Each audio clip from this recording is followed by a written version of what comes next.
Olá amigo do Fim de Talk, tudo bem com vocês? Eu sinceramente espero que sim. Edu Pires aqui para mais um episódio desse nosso bate-papo semanal muito bacana, onde pegamos as principais notícias, principalmente aquelas em que eu consiga dar os meus 20 centavos de contribuição, estabelecemos um fio condutor e fazemos aqui uma pequena crônica, né, em complemento ao trabalho diário do Morning Talks, onde o Lincoln, meu sócio, esbarra nas notícias importantes e os mantém super atualizados com os 10 minutos mais produtivos ao longo do início das manhãs, né? Então, vamos lá para essa sexta-feira, lembrando vocês que a partir da próxima semana iniciaremos uma série em 4 episódios sobre o advento das bets.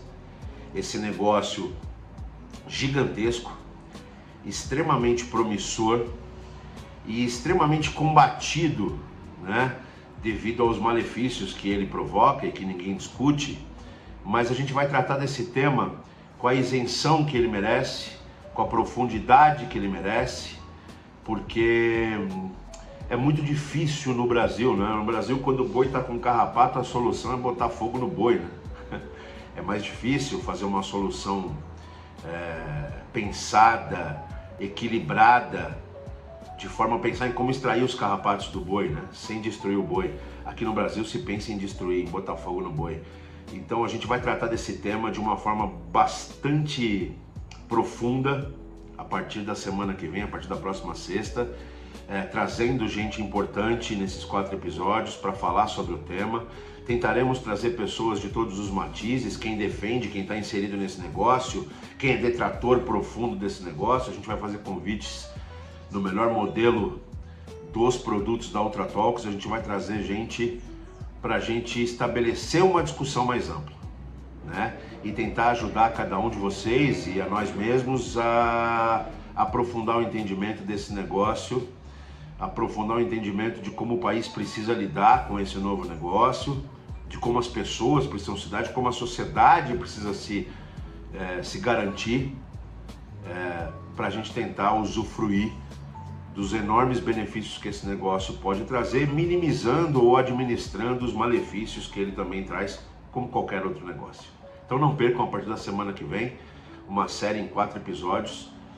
Em 4 semanas a gente vai tentar desvendar, ou se a gente não conseguir desvendar tudo, a gente vai tentar criar um mecanismo de aprofundamento para que cada um de vocês entenda melhor essa discussão, sem as paixões, sem os fla-flus, sem as promessas de coisas maravilhosas e nem os arautos da desgraça. A gente vai tentar tratar do tema de forma muito responsável, promovendo ao final dos 4 episódios um incremento do seu entendimento sobre esse tema. Então não percam a partir da semana que vem. Hoje, seguindo o nosso caminho normal, eu tenho aqui uma série de notícias que foram veiculadas através das principais plataformas, dos principais portais desse país e de fora, mas muito bem conduzidas ao longo da semana pelo Lincoln no nosso produto já consagrado no Morning Talks. Na segunda-feira eu selecionei uma notícia que é: as empresas que não aderiram ao home office passam a ter sérios problemas de manutenção dos seus talentos, passam a ter sérios problemas para contratar novos talentos. Notícia do portal Startup, por sua redação, uma pesquisa da State of Hybrid Work, da All Labs, identificou que quase 30% dos trabalhadores americanos pensam em trocar de emprego exclusivamente pelo retorno ao modelo presencial. Gente, benefícios superficiais que foram dados nos modelos de retorno já não são mais suficientes para sensibilizar esse trabalhador. Os ganhos de saúde, os ganhos de bem-estar que as pessoas obtiveram a partir do movimento para o home office, motivado lá pelo início da grave crise sanitária que tivemos em 2020 com o Covid, sensibilizaram esse trabalhador, absolutamente ganharam esse trabalhador, e o cara que tem mobilidade, ele não está aceitando um modelo puro de retorno ao presencial. Entende-se a necessidade do híbrido, da hibridez, entende-se a necessidade da presença local por um tempo, mas não a presença local todos os dias da semana.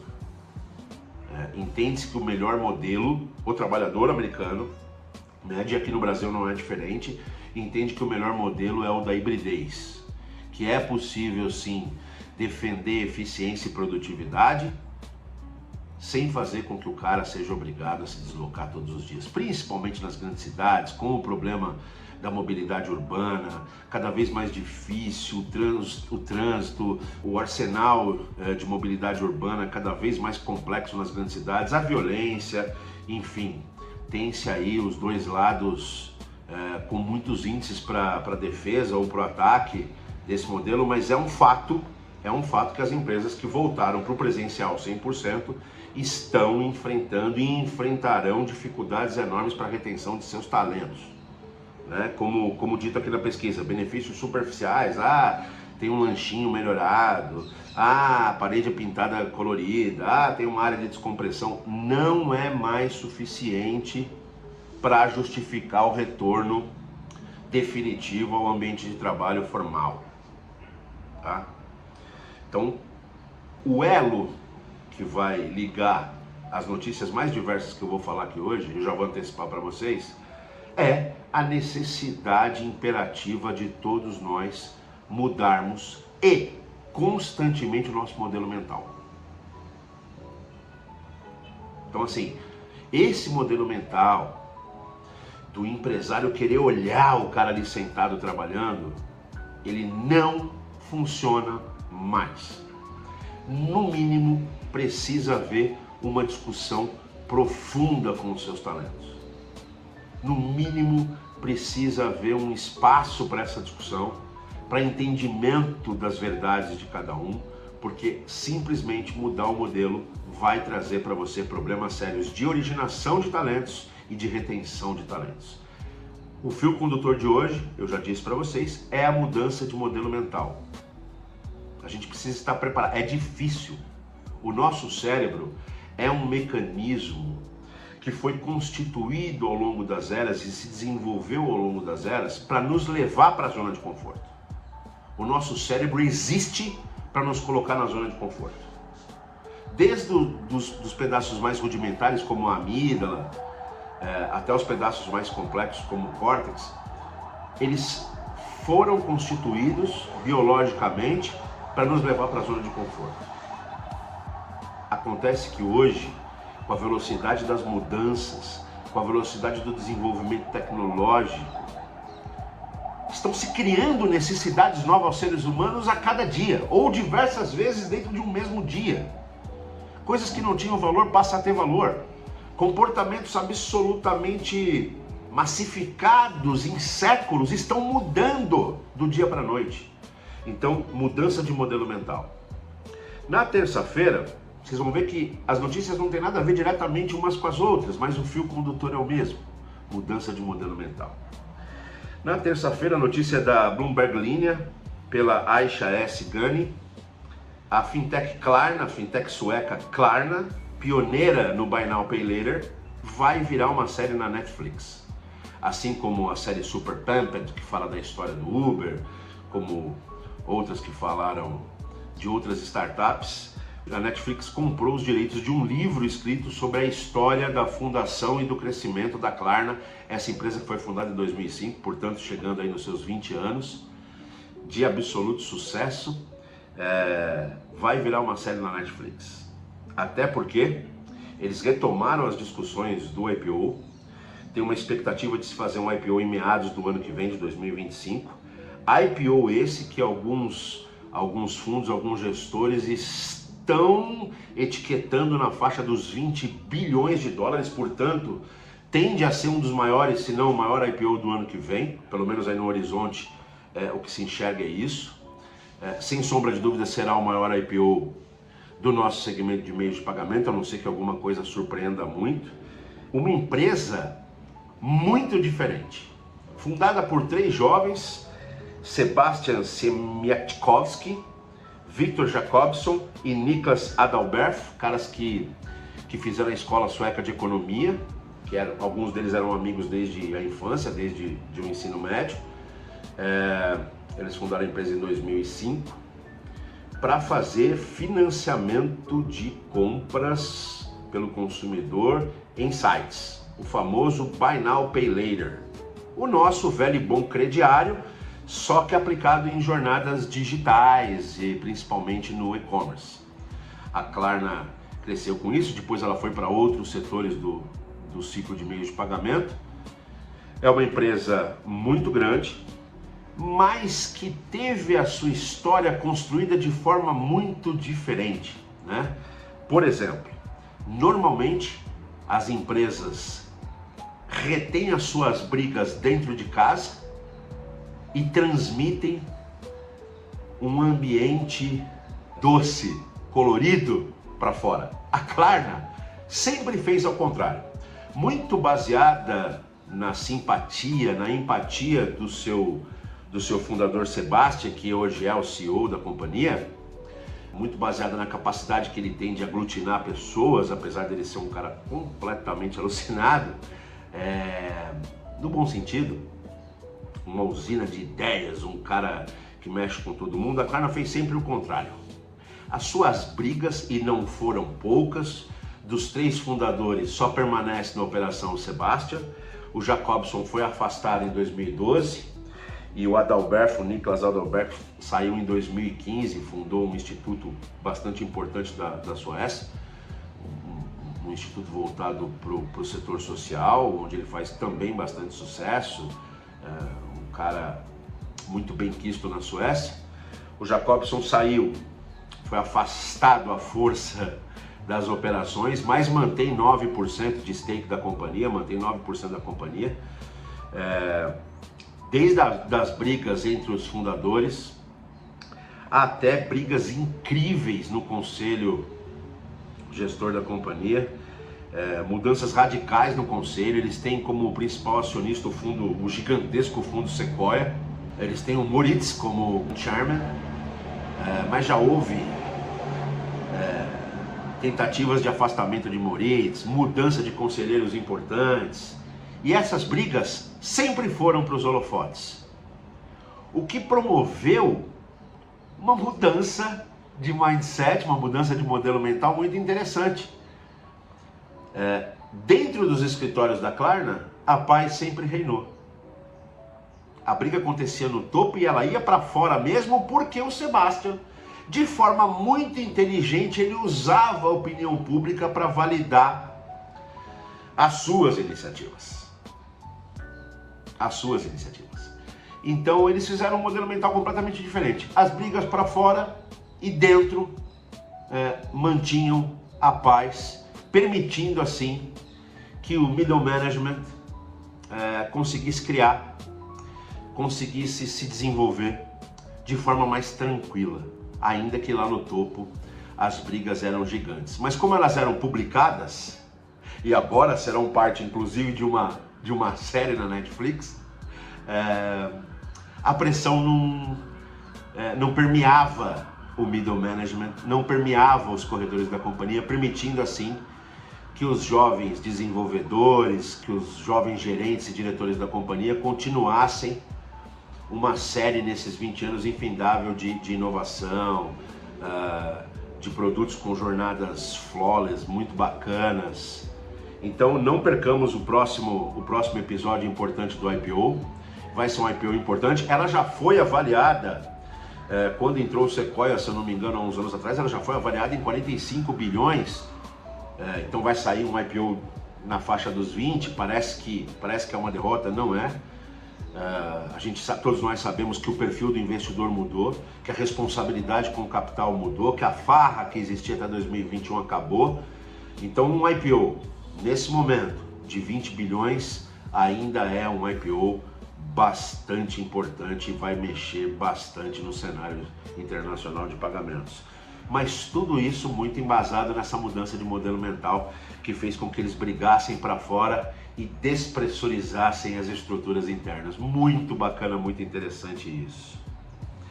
Na quinta-feira, uma notícia que me toca pessoalmente, porque ela versa sobre a Dogecoin, a meme coin, Dogecoin, notícia da Block Trends pelo Leonardo Rubinstein. Ela atingiu no início da quinta-feira um market cap de 60,6 bilhões de dólares. Para você que não sabe, uma meme coin é uma criptomoeda, né, baseada em tokens abertos, peer-to-peer, e essa daqui versa sobre um meme, o meme do cachorrinho, do cachorrinho da raça Shiba Inu. Então, para você ter acesso a esses memes, você compra esses tokens, essas moedas. Ela foi criada em 2013, se eu não me engano, e na última quinta-feira abriu em incríveis 60,6 bilhões de dólares de market cap. É a sexta criptomoeda, atrás só das gigantes Ethereum, Bitcoin, Solana. Ela é a sexta dentro do universo das criptomoedas, mas ela já vale hoje mais do que o Itaú, que estava no mesmo dia avaliado em 54,7 bilhões de dólares. Só nas últimas 24 horas foram negociados, só nas últimas 24 horas, eu acabei de olhar aqui, foram negociados mais de 11 bilhões de dólares nessa plataforma. Uma plataforma da moedinha do meme. É incrível. Eu tô falando isso e eu falei que me toca pessoalmente, porque quando o meu analista me falou, pô, põe um pouquinho lá na Dogecoin, eu falei, o que é Dogecoin? É uma meme coin. O que é uma meme coin? É uma moeda baseada em meme, né? Como a antiga da imagem do macaco, essa coisa toda. Eu falei, não é possível que desse momento que esse analista falou comigo e que eu não investi, deixando bem claro, ela evoluiu 877% de valorização. E o esperto aqui, porque acha que só tem valor as coisas que eu aprendi na minha infância, as coisas que são tangíveis, o esperto aqui não se aproveitou dessa dica do analista. O que eu quero dizer é o seguinte, o esperto aqui não se aproveitou, mas um dos caras que se aproximou dos dois fundadores, dos dois programadores, que eu não me lembro o nome aqui agora, foi o Elon Musk, que sempre começou a citar a Doge, escreve assim Doge, D-O-G-E, Dogecoin. Ele se aproximou dessa moeda, ele tem stakes gigantescos dessa moeda, é um grande negociador dessa moeda, é um dos owners hoje dessa moeda, e ele se aproveitou desses benefícios, porque ele não teve os pré-conceitos que o cabeça branca aqui teve. Não estou defendendo a genialidade do Elon Musk, não é isso.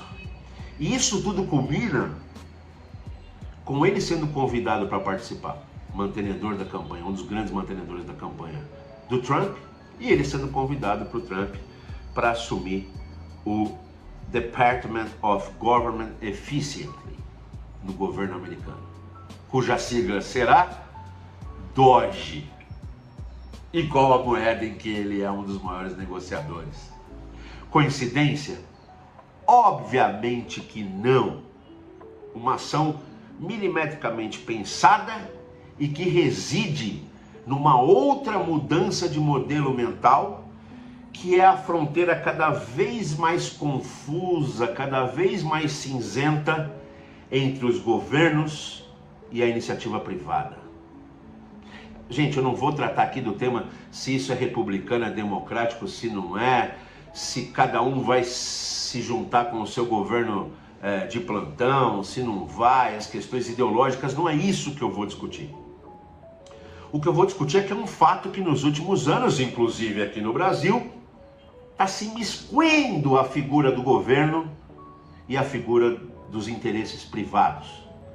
Na maioria das vezes, com ideais não republicanos, não publicáveis. Em algumas vezes, em iniciativas muito interessantes. Mas é um fato que esse modelo mental também mudou. E que economias grandes como a brasileira, fundamentais como a americana, já existe essa questão, esse cross-marketing acontecendo, e nós não podemos ficar fora disso. Uma mudança de perfil do Banco Central nos últimos anos, especialmente na gestão do Roberto Campos Neto, tem demonstrado, né, o Banco Central sendo owner do principal produto de pagamento do hemisfério sul do planeta, o Pix. O owner desse negócio é uma entidade governamental, dando espaço para o plug da iniciativa privada se aproveitar disso. Então, assim, Temos exemplos muito positivos, não só os não republicanos, não só aqueles que precisam ficar escondidos. Mas é um fato que essa relação governo-iniciativa privada está mudando numa velocidade assustadora e o nosso modelo mental tem que mudar. O governo não passa a não ser apenas mais uma vidraça para que a gente atire pedras, principalmente quando ele está em desacordo com o nosso ideal político. O governo passa a ser, sim, uma estrutura que eu tenho obrigação de pensar como é que eu posso fazer bons negócios com ele. Os republicanos, obviamente. Tá?